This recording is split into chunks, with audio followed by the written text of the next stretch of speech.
This is Improvement Podcast. Welcome everybody. What's going on? Hoping everybody's doing good. Coming to you, wanted to come to you with expand on my last episode.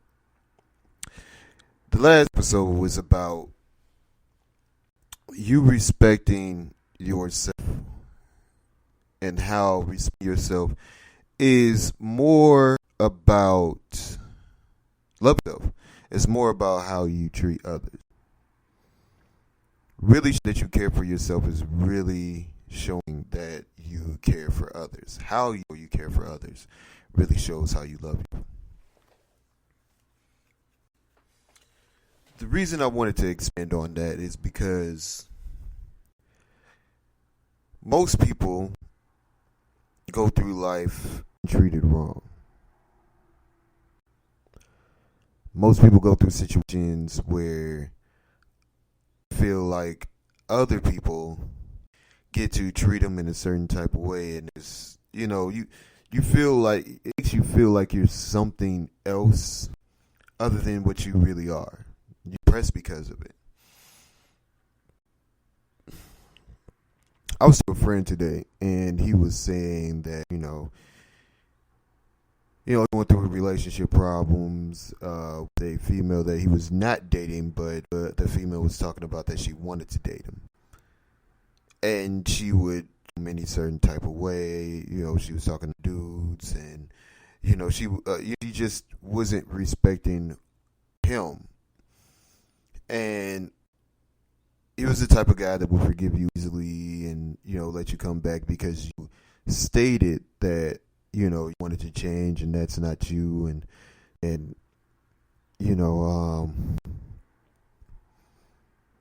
that, the things you're doing, you didn't want to do them. But in the sense of it, I feel like it allows someone to become a certain type of way, continue to be that way. If you allow somebody to meet you with a little bit of a boundary that was just a tester to see how far they get with you, then they will continue to want to be that type of person. In my mind, in learning about the situations, once you've allowed someone to do something like that, you have become their enabler. You have allowed them to feel you out, see what they can get away with, and whenever they felt like it, use it against you. Some people don't understand that type of situation actually makes you more toxic than the person that is actually doing that stuff. And some people are like, well, no, it's them. But at the same time, if you come into life allowing more than one person to do it, allowing more than one person to treat you in a certain type of way, if you see people are not giving you the type of respect that you feel like you deserve to have, not only are you allowing a person to be that, but you're allowing that person to stay that. So somebody could sit here and over and let's say you're just sitting on a corner and you're walking, somebody's walking down the street and they end up stepping on your toes.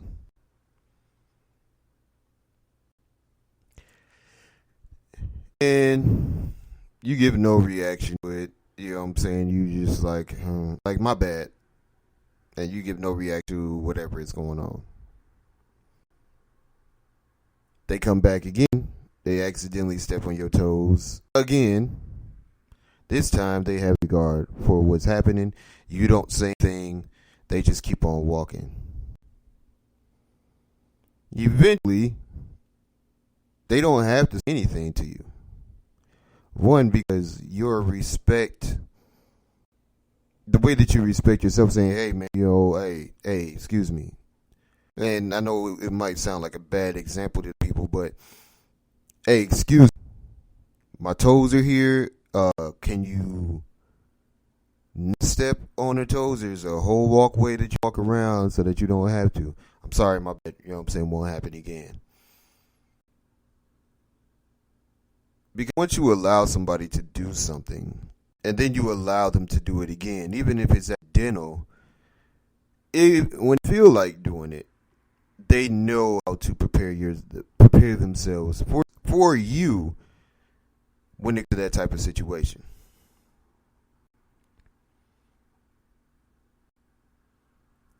And that's what happens when it comes to situations.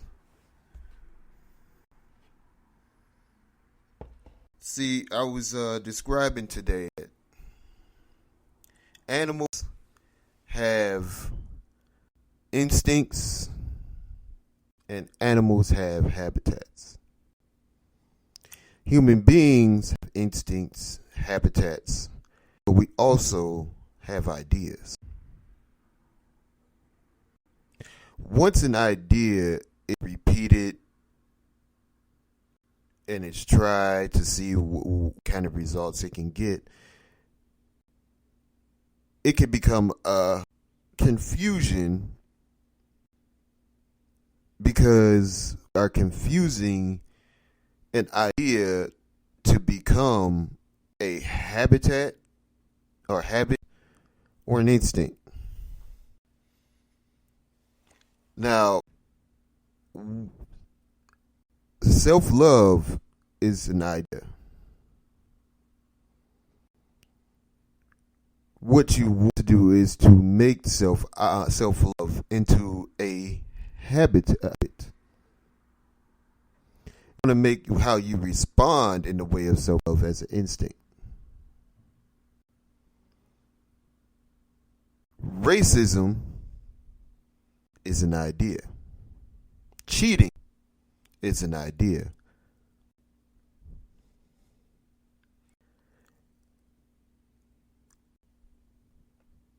Hurting someone, abusing someone is an idea. All things come from a thinking, then doing, instead of seeing and then knowing because of you know.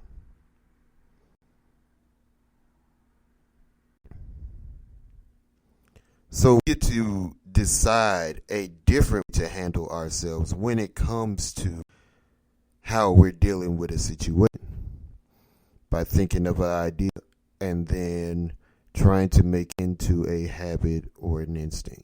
It's about the same thing, but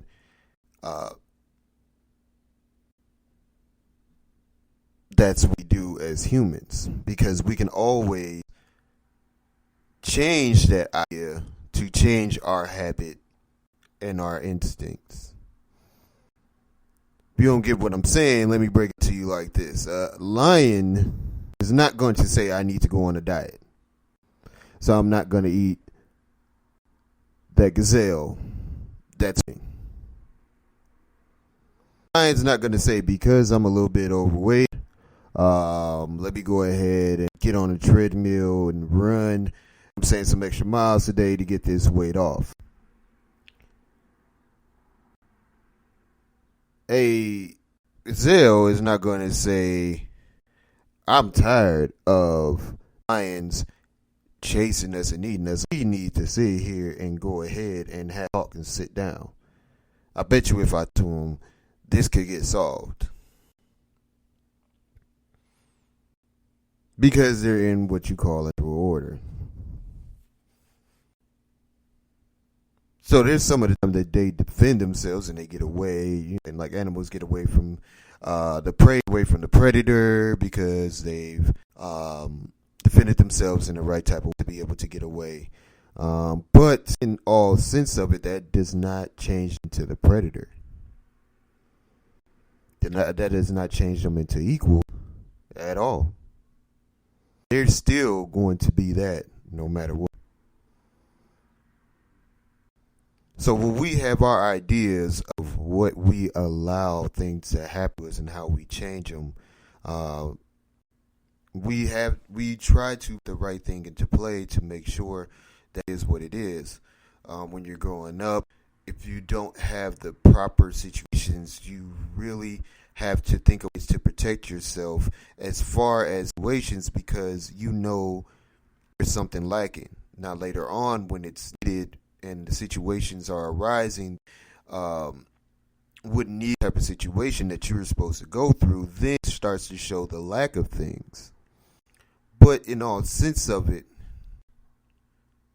you grow up and you have your ideas from the things that you experience yourself around to make it into a habit.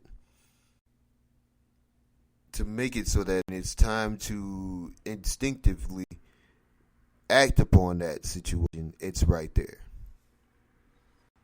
The idea is right there that you had. Going into the ocean, some of us are strong, some of us are weak-minded. Doesn't mean you can't be strong-minded. You just got to train your mind to that. Now, with me, I've had to train my mind to become strong-minded because of the things that I was allowing and allowing, and would allow other things to happen, that would allow other things to happen, that would allow other things to happen, to make it so that I had to have an excuse for all those things happening. And when it gets to the point of I don't have any more excuses to come up with these situations, then I become depressed. Then I become down. I can't figure out what's going on. I can't figure out how to solve it. I can't figure out why it's happening and keeps happening. Then I'm depressed. Then insecure. Then I'm down and beating myself up. Because I can't solve that problem. Or I can't think of a way to solve that problem. Sitting here and I'm going through the mode of, what do I do? I can't come up with that idea to make it into a habit. I can't come up with that idea to make it into an instinct. Or if I do, I don't feel like I can do it at all. Because I don't believe in myself to be able to do something in a matter of what I feel like the answer is. Some of us, we trained our minds like that. We trained our minds to just do enough. And then when we want to grow, we can't grow because the things that made into the ideas that we made to our lives is not one to help us to be able to expand into that answer. And we see, when I was younger, people would talk about getting a house. And when I was a young adult, they started talking about credit.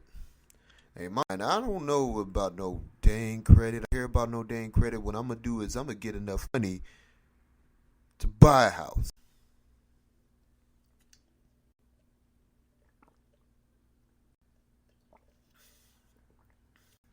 And I stayed with that idea for a long time.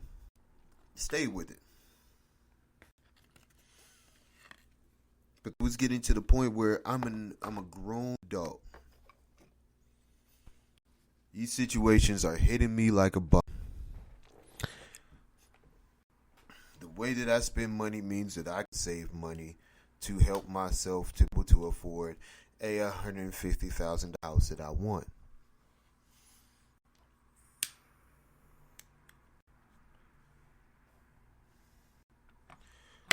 But there's no way I can sit here and say my credit is good enough to get a house. What do I do? What do I do? What do I do? Depression. Hey, all you need to do is fix your credit. You pay this amount of money this month, this amount of money this month, this money this month. But I can't even save up that much. I don't even make that much to be able to say depression.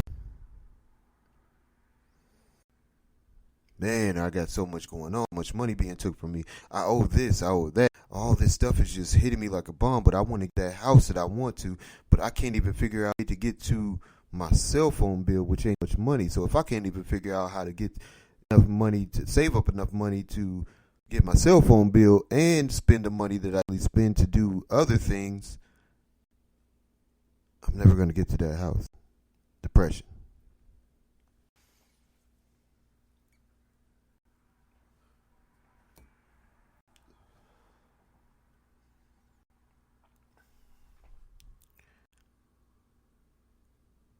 Make it go back to my original situation. A person comes up to you, guys talk, situation arises to where you get to a relationship. That person one day decides, that things are going a little bit haywire, it's not working as right, and they decide to respond with an abusive action. Let's say it's a male, and the male hits the woman in the face. All that, the first time he does it, he's a little scared, he's thinking, he's nervous and hit a person that he really cared about, doesn't know what to do, but the situation calms.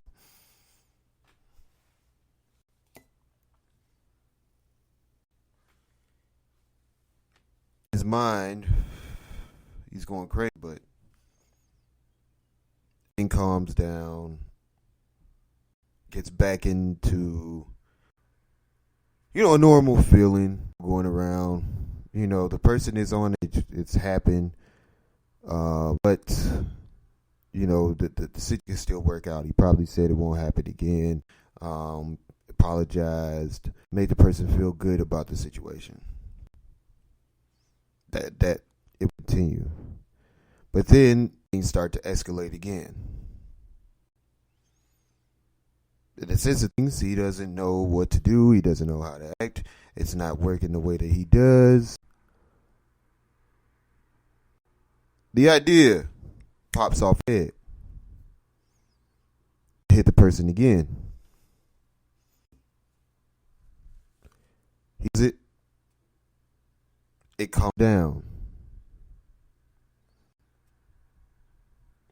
Now it's becoming a habit. Because in his mind, when the person isn't leaving, the person has allowed him to be that type of person. 2, it seemed to have solved the problem. It seemed to have put the problem into place. 3, it seems to put him into control. How they are controlling the situation instead of outright feeling like things have out of hand, that's not the person you should be. They fixed it to where it's a little more peaceful and calm and puts me in control. So when a situation arises, it's too deep and he feels like he's out of control, he's angry enough, he goes right back to that habit that he's came up with as an idea. And now one thing is that the person could have left the first time. And we look at a person and say they don't have nowhere to go, there's no situation. Yes, that is true for some people, but it is true when it comes to situations like that. But at the same time, if you can leave, leave. Because when you are allowing that person to be toxic, you have become toxic yourself by allowing that person to be as toxic. If they don't do anybody else and they just do it to you, you have allowed the toxic behavior to become a habit.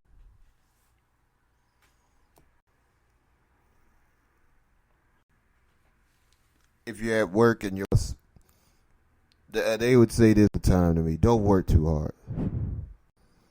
Don't do it too fast. Because once you do it too fast, then they'll expect you to do it that fast all the time. They expect expect you to be that fast all the time, and when you want to slow down, you can't because you put it in their mind that you could do it that fast. And it should be expected to be done that fast. So they can add on some more stuff because of the fact that you allowed them to come up with the idea that that is how fast you move.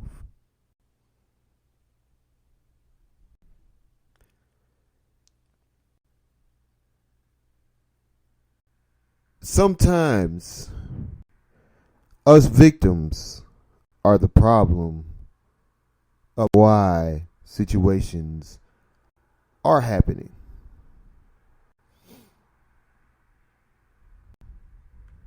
Sometimes.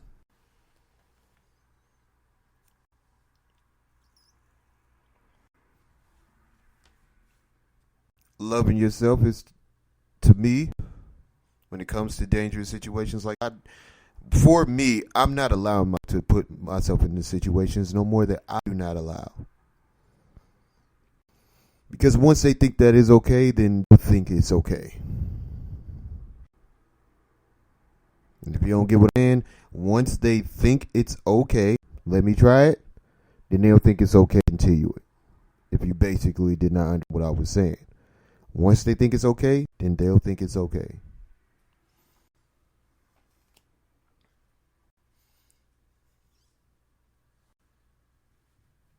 The idea is to get into a place where self-respect is not only about how people treat you, but how you also allow people to treat you with respect.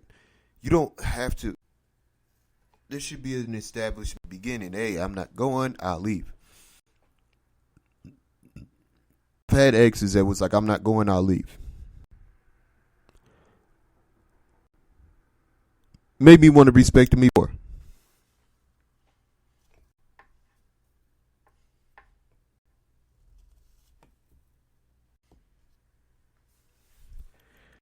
Made me want to respect him even more. Now, one of those situations, I didn't respect myself enough to even understand how to do it, so my depression put me back into a mode.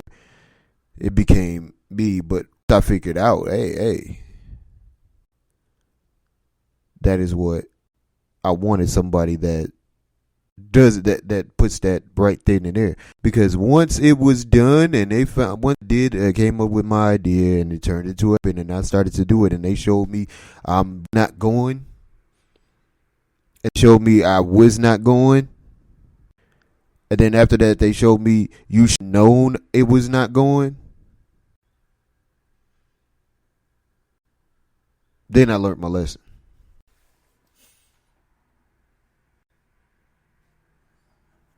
Wasn't allowed. It was not allowed. So I had to approach the person in a type of way. But by the time that I was figuring out how to approach that person, it was too late because they set boundary to where, no, not happening over here. Maybe there, but not here.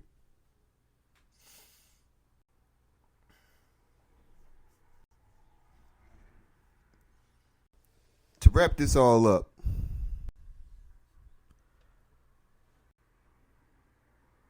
in a sense, you sit here and you go through a time. You can't always be the victim when the situation repeats itself, and repeats itself. Sometimes you got to know that you are the problem for allowing this to happen and becoming comfortable with it happening. I tell women all the time, stop talking about not wanting no good guys. Because the only guys that are hearing you are the ones that are no good. I don't want no good guys. I don't want no good guys. The ones that are hearing you are the no good ones. The good guys can't even hear you. Which means you're not hearing the good guys because you're not talking about it. Woman talks to me, I don't want to know what you don't want. Because I'm not planning on being. I'm not planning on being what you don't want. I want to hear what you do want. So I could go ahead and be that.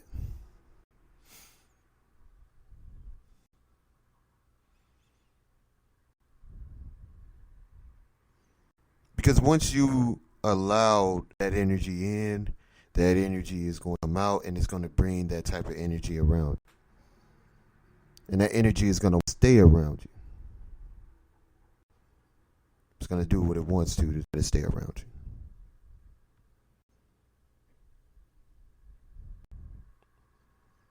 So in all, look out for yourself for being the victim. Look out for yourself being that person that puts you in that type of situation. To not only be the victim, but to be the person that is pointing the other person to be that person too.